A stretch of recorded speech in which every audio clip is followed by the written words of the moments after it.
What is up, guys? Gary O coming at you on this beautiful Monday morning with a new deck profile. Now, last week I did mostly budget decks, good decks for starters, or just old school decks that come new. This week I'm doing a week of meta, so every day I'm going to be going up a list of the top 5 decks I think are the strongest in this July 2015 format. So, without further ado, let's start off with the number 5 spot, which is Klees. Now, Klees hold a kind of special place in my heart just because they're a really solid stun deck, and they're one of my favorite decks to run IRL. Uh, Klees are all pendulum monsters, which I discussed in an earlier video. How the pendulum mechanic works is that they're technically spells and monsters at the same time. But the thing that separates Klees is the fact that they have ridiculous search power and the ability that if these 6 right here are attributed for the summon of these, just a bunch of effects go off. So let's start from the top. First things first, Qliphort Scout, which is at 2. Strongest card you have. It goes in the 9 scale. Pay 800 and you can search your deck for any Qliphort card. Not monster card. So if you have an opening hand of nothing but monsters, you can search a Sacrifice, Recreate. If you run Climate Change, things of that nature, it allows you to search those out, no problem. Next up is Qliphort Monolith, which is your 1 scale. So you have these 2 on the field, and you're between 1 and 9, and you can just special summon whatever the hell you want. Qliphort Monolith effect is while it's in the pendulum scale, you cannot special summon monsters except Qli monsters. This effect cannot be negated. All Qlis have that effect. During the end phase, if you tribute summon this turn, you can draw a number of cards equal to the number of Qli monsters you tributed for the tribute summon this turn. So, when you make towers or when you tribute 2 for these ones, you get to draw up to anywhere from 2 to 3 cards, which is just amazing. Combine that with Scout, you're going +3/+4 every turn. It's ridiculous. Next up is Stealth. Stealth is a 1 scale. The 1 scale isn't important. All of the Qli effect monsters that are pendulum, so from Stealth to Helix down here, all have the ability that when they can be normal summoned without tribute, or if they're special summoned, they become level 4 monsters with original attacks of 1800. Stealth, if it's tribute summoned, it allows you to return 1 card on the field, not face up, face down, 1 card on the field and return it to hand. Just super fucking strong. And also your opponent cannot respond to the activation of that effect. Just this stealth is what helps set up for OTKs. Stealth is so key for setting up to OTKs because you're clearing their back row or you're taking out their strongest monsters. It's ridiculous.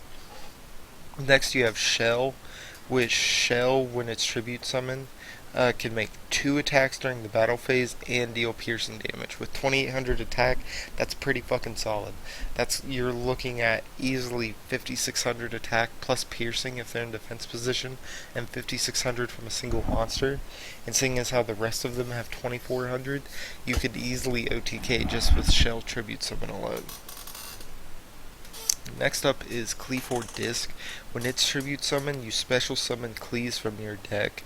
2 Qli monsters from your deck, but they're destroyed during the end phase. But since they're pendulum, being destroyed doesn't even really matter. The main thing is the special summoning 2, because if you special summon 2, then activate Skill Drain, you're negating their effects, and so you just have a ton of board presence. Next are 3 ofs, which are Qliphort Carrier, which has the ability when it is tributed to return 1 card on the field to the owner's hand, 1 monster on the field to the owner's hand. Helix, where if it's tributed, you can destroy 1 spell or trap card on the field. And then Cephalopod I run as a 1 of. A lot of people don't like Cephalopod. The thing is you burn through life points pretty fast. Between paying 1000 for Skill Drain and paying 800 for Scout, Cephalopod's a good way to get your life points back, especially because your opponent will always have more monsters in grave than you do, and it just helps out. It's basically your way to deal with some of BA's burn and Shadal's to an extent. Next is the two boss. There's two different builds you can do for this deck. You can choose not to run these and run 3 Lose Turns. I prefer Turbo Towers though. Apocally 4 towers, 3,000 attack, 2,600 defense, and requires 3 Cleave Monster for tributes for its normal summon. And it's unaffected by spell cards, trap cards, and monster effects that have a lower level or rank than its level. So anything that is a monster that's below level 10 won't affect it, and spell and traps won't affect it. And then it has an additional effect on top of that where you make your opponent send one monster from their hand or side of the field to the grave. It's nasty.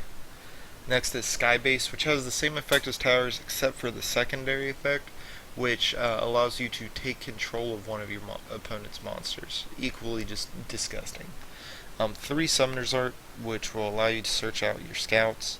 2 Upstarts, because this is an OTK deck, and we're not really OTK, but the damage this puts out, 2 Upstarts won't hurt you.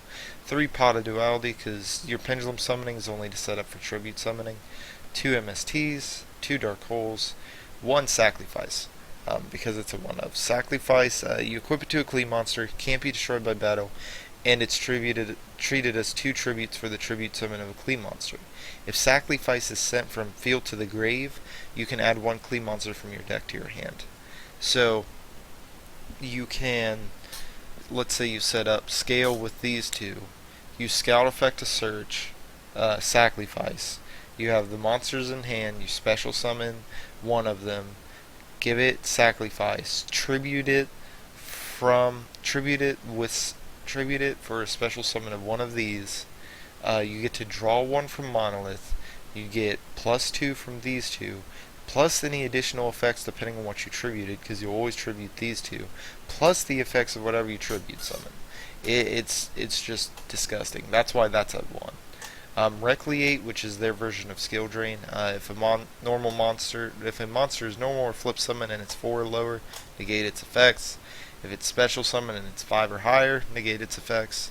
Also banish it when it leaves the field. If there's no Cleave Monster on the field though, Recreate can't be destroyed. Or if there's no Cleave Monster when it's on the field, Recreate is destroyed. Lose a Turn, which is the strongest trap card in the meta in my opinion. If a monster is special summon, negate its effects. If it affect monster special summon attack position, change it to defense position. Skill Drain, which is always just nice. Pay 1,000, all face-up monster on the field's effects are negated. Torrential Tribute, Vanities, Compulse, Solemn Warning, Bottomless Trap Hole.